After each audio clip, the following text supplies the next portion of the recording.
बिस्मिल्लाहिर्रहमानिर्रहीम अस्सलाम वालेकुम। मैं हूं हकीम शहबाज और नाज़रीन आज इस मौजू पर बात करने जा रहे हैं वो पूरी दुनिया के अंदर एक कॉमन प्रॉब्लम है, वो है माली परेशानी। अगर माली नहीं तो जिस्मानी बीमारियों में वो मुब्तला है और इतना ज़्यादा माली या जिस्मानी बीमारियों की वजह से इतना मजबूर हो चुका है कि उसके बहन भाई बीवी बच्चे यहाँ तक कि उसके माँ बाप और दोस्त अहबाब जो उसके अलावा एक पल अपने आप को नामुकम्मल समझते थे दूर रहना, मगर क्या हुआ कि वो उससे इतनी नफरत करनी शुरू कर दी।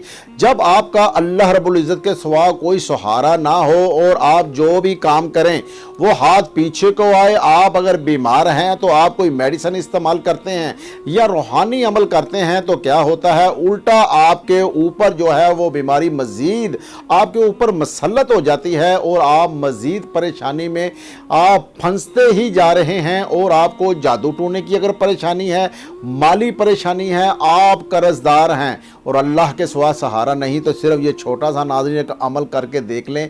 लाखों लोग इस छोटे से अमल, कुरानी अमल से ये बेनिफिट्स हासिल कर चुके हैं कि वो लाखों नहीं करोड़ों पति हो चुके हैं, सिर्फ कलाम इलाही की बरकत और साथ कोशिश करके।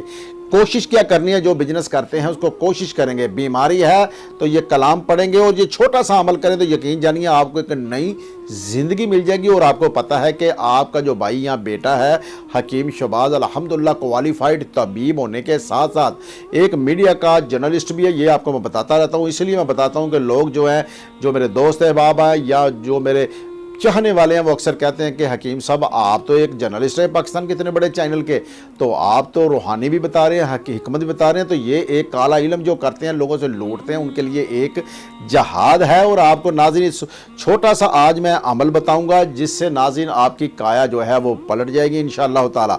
तो नाज़रीन अमल बताने से पहले मैं एक छोटी सी आपको एक किस्सा सुनाना चाहता हूँ। जब भी आपका भाई जो है, जब आपको कोई वज़ाइफ बताता है तो आपको कोई ना कोई मोटिवेट करने के लिए जो है एक वाक़या दो वाक़या सुनाता है जिससे मेरी और आपकी आखिरत बेहतर हो और हम लोगों का मज़ीद हमारी हौसला अफजाई में इजाफ़ा हो और हम दुनिया में मज़ीद अपना मकाम हासिल कर सकें। तो नाज़रीन मैं आपको बताता हूँ, एक बादशाह था तो उसने अपनी राया को और अपने वज़ीरों को इकट्ठा किया और वज़ीरों को कहा कि पास आओ, राया भी बैठी हुई थी। तो वज़ीरों को कहा कि तुम ये बताओ कि इस दुनिया के अंदर रहकर क्या तुम गुनाहों से बच पाओगे। एक वज़ीर को कहा। तो बादशाह एक नेक इंसान था, उस वज़ीर ने कहा जी बिल्कुल नहीं हम बच सकते, क्योंकि दुनिया में तो आम गुनाह है, माल कमाने के लिए लोग जो हैं वो एक दूसरे की जान ले लेते हैं या औरत हासिल करने के लिए, ज़मीन हासिल करने के लिए। बादशाह ये मुमकिन नहीं है। तो बादशाह ने कहा अच्छा तुम ये करो, मैं राया के मसाइल सुन रहा हूँ, तुम बाज़ार में जाओ और चेक करके आओ बाज़ार में लोग क्या कर रहे हैं, ख़रीदारी कर रहे हैं, क्या कौन कौन से लोग कहाँ से आए हुए हैं। अच्छा वो वज़ीर चला गया, जो बादशाह था वो राया के मसाइल सुनना शुरू कर दिया।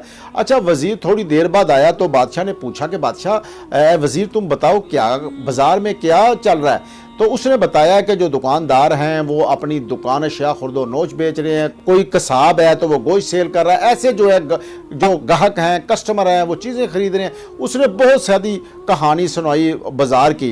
तो बादशाह ने कहा कि अब ये बताओ मुझे कि इंसान बच सकता है गुनाहों से इस दुनिया में रहकर और जन्नत हासिल कर सकता है मरने के बाद कि नहीं। तो उसने कहा जी नहीं।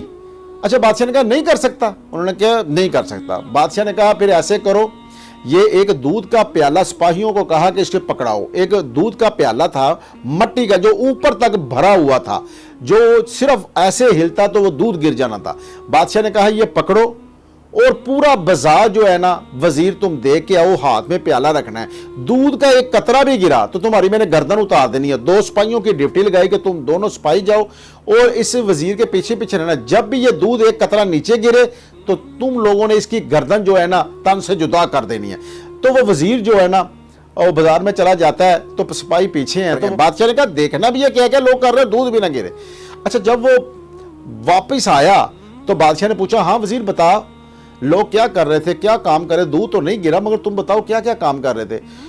तो वज़ीर ने ना सांस में सांस आया और कहा बादशाह मुझे क्या पता क्या कर रहे थे, मैं तो अपनी जान बचाने की खातिर मैं तो सिर्फ दूध की तरफ मेरी नजर थी कि दूध गिरा तो मेरी जान गई, तो मुझे क्या पता क्या कर रहा था। बादशाह ने कहा बस मैं तुम्हें यही बताना चाहता था, तुम्हें यही मोटिवेट करना चाहता था کہ جیسے تم نے یہ دودھ کا پیالہ ہاتھ میں پکڑ کر پوری بازار پھر کے آئے ہو مگر دودھ کا ایک قطرہ نہیں گرا اور تم کہتے ہو مجھے کیا پتا کیا کرو، ایسے ہی انسان جو ہے اس دنیا کے اندر اپنی باڈی کو، اپنے جسم کو ایسے پوری دنیا کے اندر لے کے گھومتا ہے، بیوی بچے پیدا کرتا ہے اور اپنی زندگی بسر کرتا ہے اور اس کے بعد دنیا سے چلا جاتا ہے جیسے ایک دودھ کا قطرہ نہیں گرا اور تم واپس آ گئے۔ ایسے ہی انسان جو ہے اس دنیا میں رہ کر اپنے کام سے کام رکھے اور اپنی زندگی کی طرف خیال کرے تو انسان جو ہے گناہوں سے بچ بھی سکتا ہے اور اللہ کو راضی بھی کر سکتا ہے۔ تو ناظرین آتے ہیں عمل کی طرف۔ تو عمل یہ ہے کہ جب آپ پریشانی میں پھنس جائیں اور آپ کا کوئی سہارا نہ ہو تو ناظرین آپ چھوٹا سا عمل آپ نے کرنا ہے۔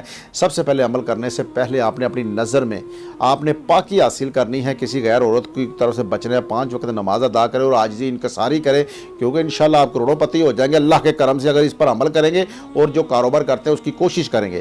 تو آپ نے کیا کرنا ہے ناظرین، آپ نے 2 رکعت نفل نماز عشاء کے بعد پڑھنے، 2 رکعت نفل نماز حاجت، اور نفل آپ نے ایسے پڑھنے ہیں کہ سورت فاتحہ شریف کے بعد 41 مرتبہ آپ نے سورت کوثر پڑھنی ہے پہلی رکعت میں، اور دوسری رکعت میں بھی آپ نے سورت کوثر 41 مرتبہ سورت فاتحہ کے بعد پڑھنی ہے اور آپ نے سلام پھیر دینا ہے۔ اور اس کے بعد آپ نے کیا کرنا ہے کہ آپ نے جہاں نماز پر بیٹھنا ہے عشاء کی نماز کے بعد، اور ایک تسبیح 100 دانوں کی لے لینی ہے، اور تسبیح کے اوپر ایک دانے کے اوپر آپ نے پڑھنا ہے بسم اللہ الرحمن الرحیم، یا حی یا قیوم برحمتک استغیث، یا حی یا قیوم برحمتک استغیث، یا حی یا قیوم برحمتک استغیث۔ آپ نے جہاں نماز پر بیٹھ جانا ہے، پہلے 11 مرتبہ درود شریف پڑھنا ہے اور آپ نے یا حی یا قیوم برحمتک استغیث یہ 100 مرتبہ ایک تسبیح پہ پڑھ لینا ہے۔ جب تسبیح پڑھا جائے اس کے بعد آپ نے سجدے میں اللہ رب العزت کے بارگاہ میں چلے جانا اور سجدے میں جا کر آپ نے صرف 21 مرتبہ یہی عمل پڑھنا ہے، یا حی یا قیوم برحمتک استغیث۔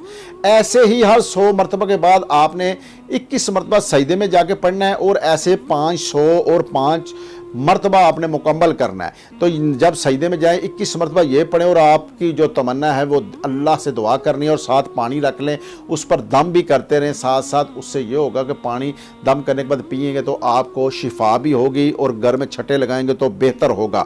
تو ناظرین اول آخر درود شریف پڑھنا ہے اور 8 سے 10 دن کے اندر آپ کو یہ ایک روحانی سلسلہ، ایک روحانی قرآن پاک کا آپ کو فیض ایسا ملے گا کہ آپ کی کایا پلٹ جائے گی، مگر آپ نے 60 دن مکمل یہ عمل کرنا ہے۔ اور چھوٹے صدقات جو ہوتے ہیں وہ غریبوں کی ہیلپ کریں، یا چونٹیوں کو شکر چینی وغیرہ جو ہیں وہ ڈالتے رہیں، اور پرندوں کو آپ خاص طور چاول اور ٹوٹا چاول جو ہے یا باجرہ وغیرہ کرتے رہیں، اس سے اللہ راضی ہوگا۔ 5 وقت نماز پڑھتے رہیں۔ یہ ناظرین ایک چھوٹا سا عمل ہے، یقین جانیے کہ آپ کی زندگی جو ہے وہ بدل جائے گی۔ مجھے دعاؤں میں یاد رکھیں، اگر آپ کو کوئی مسئلہ ہے، آپ کو جسمانی مسئلہ ہے، میں کوالیفائڈ طبیب ہوں، مردانہ کمزوری، سیکس و اسٹیمنا، بے اولاد، سٹمک یا لیور کا مسئلہ ہے تو میرا ایڈریس اوپر آ رہا ہوگا دعا خانے کا، آپ آ سکتے ہیں۔ رسول اللہ صلی اللہ علیہ وسلم فرماتے ہیں بدبخت ہے وہ انسان جو دنیا کی خاطر اپنی آخرت برباد کرے۔ اس لیے سچ بول کے الحمدللہ کاروبار کرتا ہوں، دعا خانہ کرتا ہوں۔ یہ روحانی سلسلہ آپ مجھ سے آن لائن کروانا چاہتے ہیں، واٹس ایپ پر وائس کریں یا آپ میسج کریں، میں کوشش کروں گا آپ کی ہیلپ کر سکوں۔ اگر آپ جادو ٹونے میں مبتلا ہیں یا آپ نظر میں یا جنات کی تو آپ آن لائن کروا سکتے ہیں۔ اس کے لیے میں آپ کو بتاؤں گا کہ میں نے نسخہ تیار کیا، وہ دونی گھر میں دیں گے تو آپ کی سارے جادو ٹونے ختم ہو جائیں گے۔ اسی کے ساتھ اپنے میزبان حکیم شہباز کو اجازت دیجیے، اللہ حافظ۔